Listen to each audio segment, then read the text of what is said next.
Well, I want to welcome you to this lecture. This lecture is going to be on the wind. It would be of some advantage if you've already seen some of the other lectures I've done on the wind.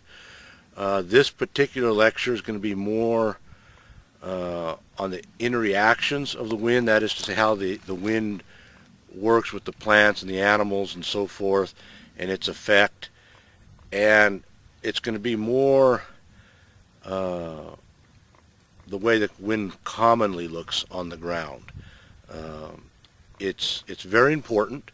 It's not as obvious as when you have sand dunes and so forth, but I think after you've seen this lecture, you'll tend to see it even when it's not that stark, when it doesn't have that high level of contrast, and that it's still very important as part of the environment. And so we're going to start with this little mountain here behind me, and we're going to talk a little bit about it, and then we're going to go up and take a look at it. So let's get started.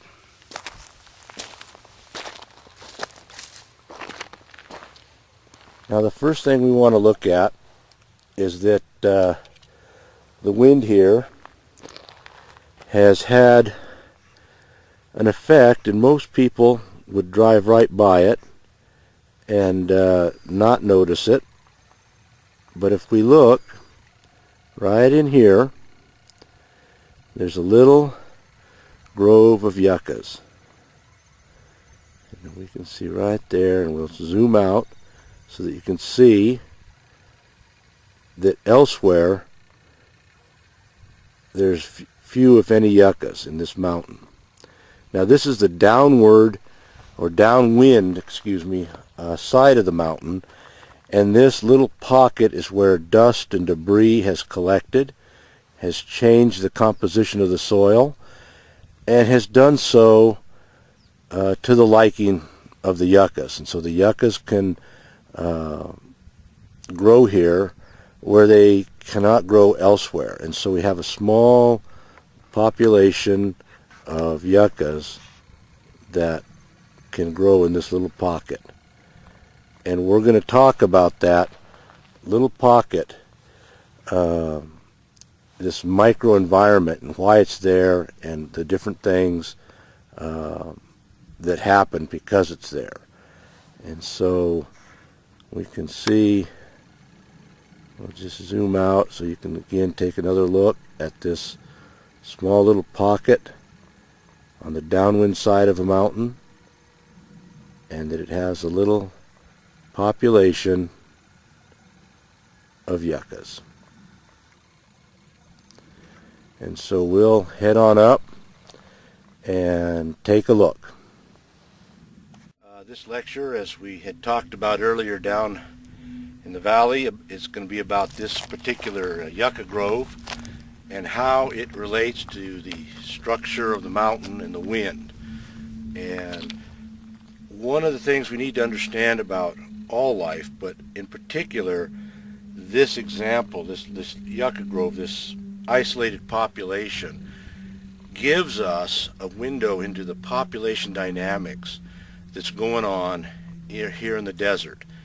And with the yuccas, it gives us a population dynamics, a look at it on about a century or more level. But more correctly, it gives us a population census, if you will, on the scale of not a century, but on the scale of a yucca, the lifespan of a yucca. That's the scale that we're really talking about here. And once we understand that, we begin to be able to see what's happening here. Now, the yuccas have, like I say, this life force, and collectively this Yucca Grove has that. And again, we're not talking about a supernatural component. We're talking about a scientific, knowable concept. And this life force is such as basically it's in the seeds, and that those seeds are trying to spread this Yucca Grove out as far as it can. Another way to look at it is, in kind of modeling it, is if you take a a bucket of water and pour it onto an uneven piece of ground, it's going to spray out in all different directions. And that's kind of what's happening here with this Yucca Grove. You might have the prevailing wind blowing a lot of the seeds off into an area that has very little fertility, and very few of them ever grow. And once in a while a north wind or some other wind event or rodents or something take it the other direction, and while there are very few seeds that get this treatment, they go into a more fertile area and therefore grow, and this tends to mask what's happening until you start looking at it.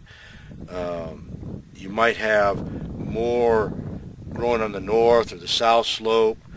You might have a place where the soil from the wind is finer and more of it is collected. All of these things are affecting the shape of this Yucca Grove, and we can kind of walk through it and pick our way through it and get an idea of what's been happening here through the lifespan of a yucca. And so let's take a look. We'll zoom in on some of this stuff and see what we can find out.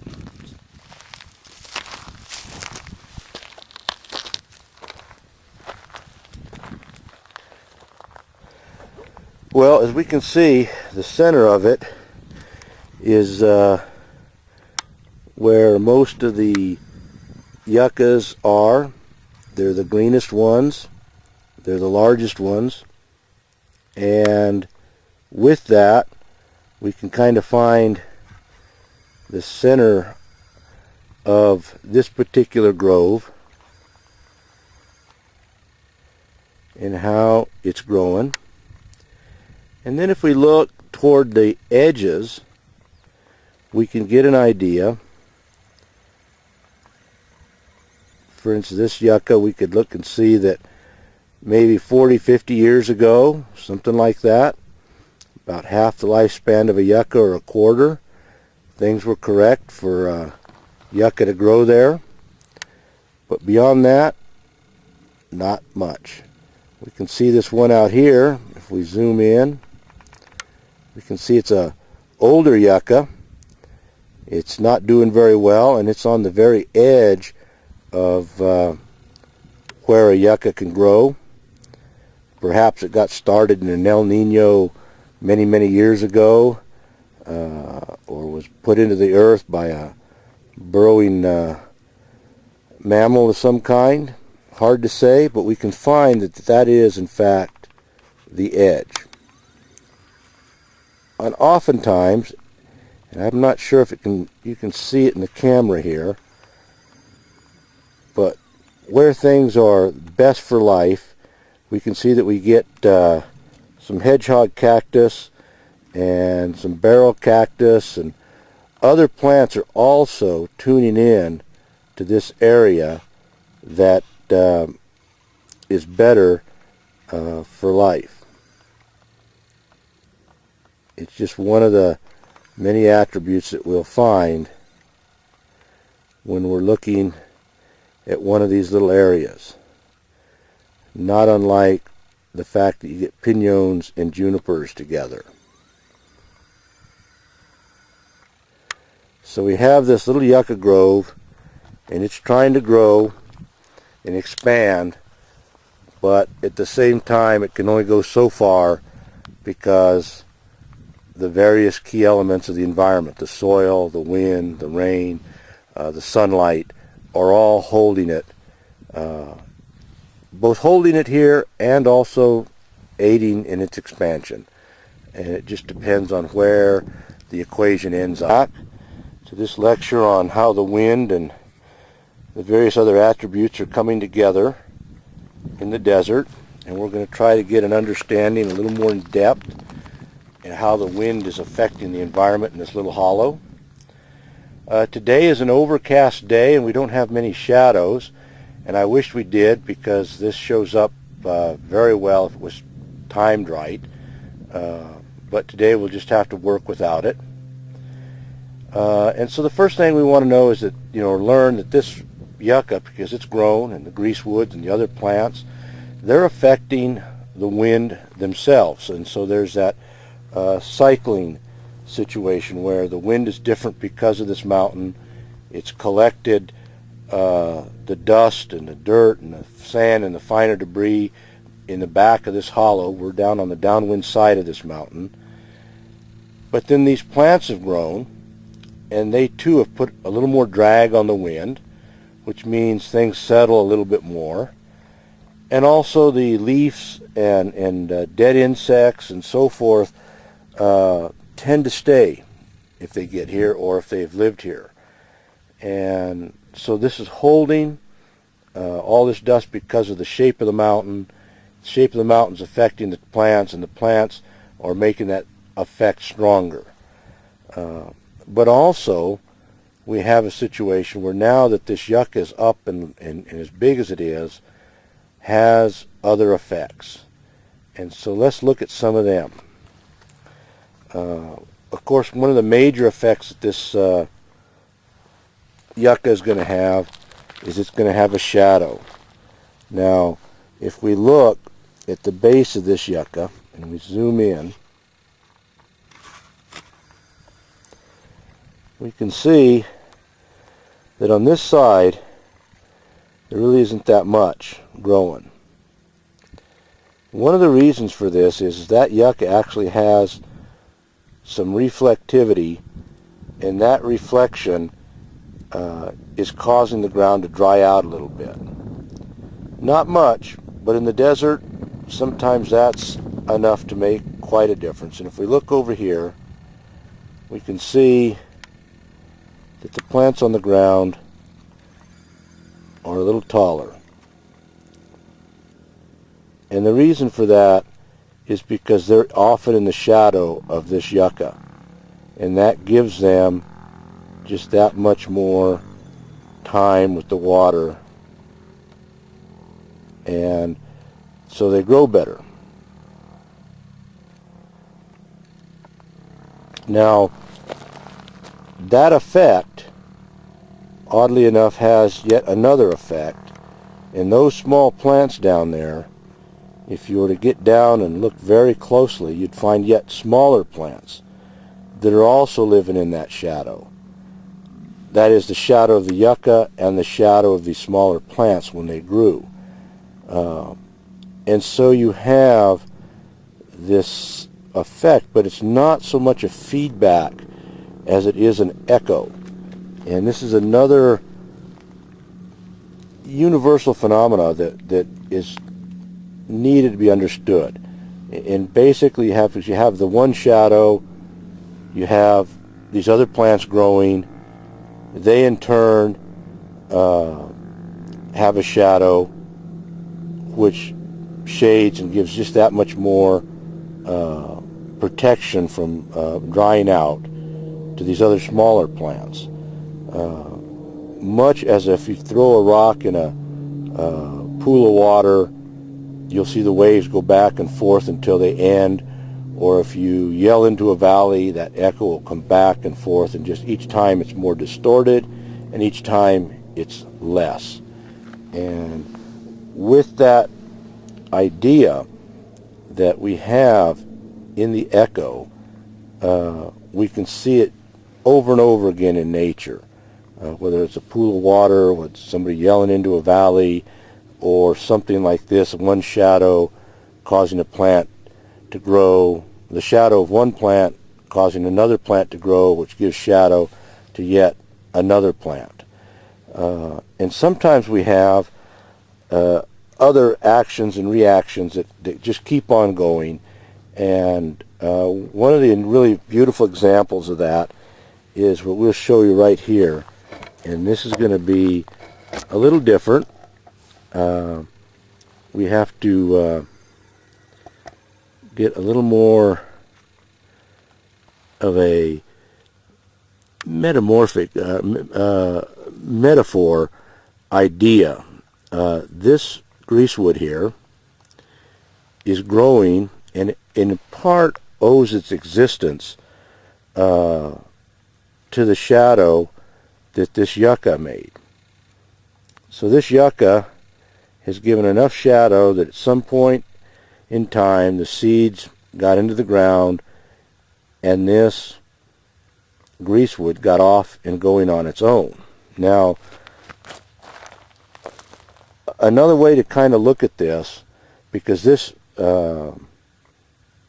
greasewood now, of course, has its own reflectivity. It has its own shadow that's going to have other annual plants and such grow in its shadow, and it's kind of magnified.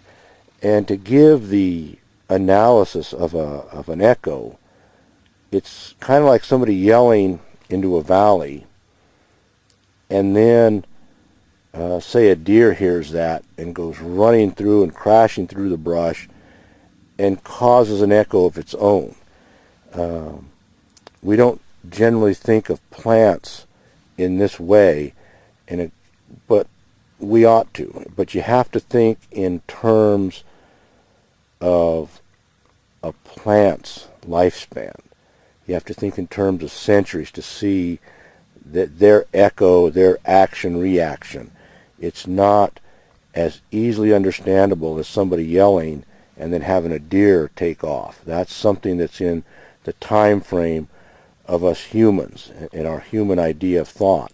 But if we stretch it out a little further and we learn from these plants, we'll start to see that they have these kind of actions and reactions. We just have to look and see it. And once you start to look at it, it's there. And it's just a easy way to kind of look at the desert and get some idea of the actions and reactions. Another way we can take it, another direction we can take this idea, is if we look right here,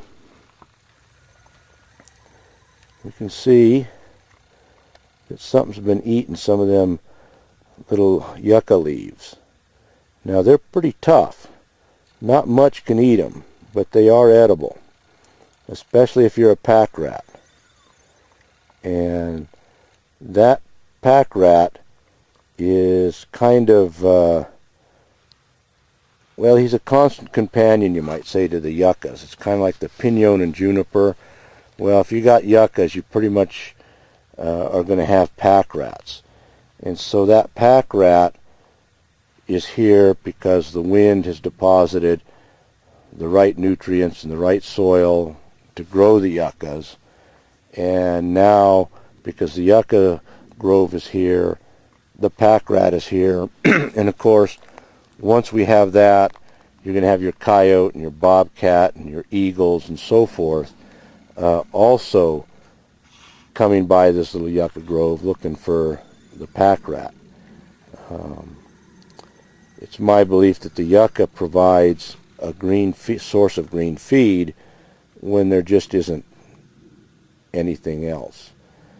And of course then we can take that to the next level, because we're primarily talking about the wind and how it affects this small community of plants and animals now.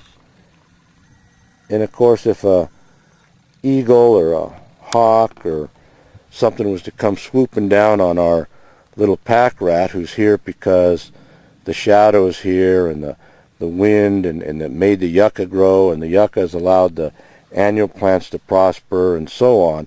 So he's kind of an effect of the wind. And now we have the hawk coming down, and of course his very shape of his body is shaped to the wind. His nervous system and his whole intelligence is designed by the wind. He feels every feather. He understands his place in three-dimensional space and all this, and can sense the wind and the air density, swoops down and gets our little pack rat and eats it. And of course it's where these two different, both ancient and the winds of the moment, if you will, all come together in that scenario. And we could take off in any direction from there, with the hawk going back to its nest, or perhaps the pack rat getting away, and so on. But in the end, we can follow a vein of knowledge, if you will, relative to the wind through all of this. Now, we could have done it completely through shadows or the sun or the makeup of the rocks and stone, or gone any direction we'd like. But this is the kind of, I guess you'd call speculative thinking that one can do to learn the desert. And with that, I thank you very much for tuning in. Thank you.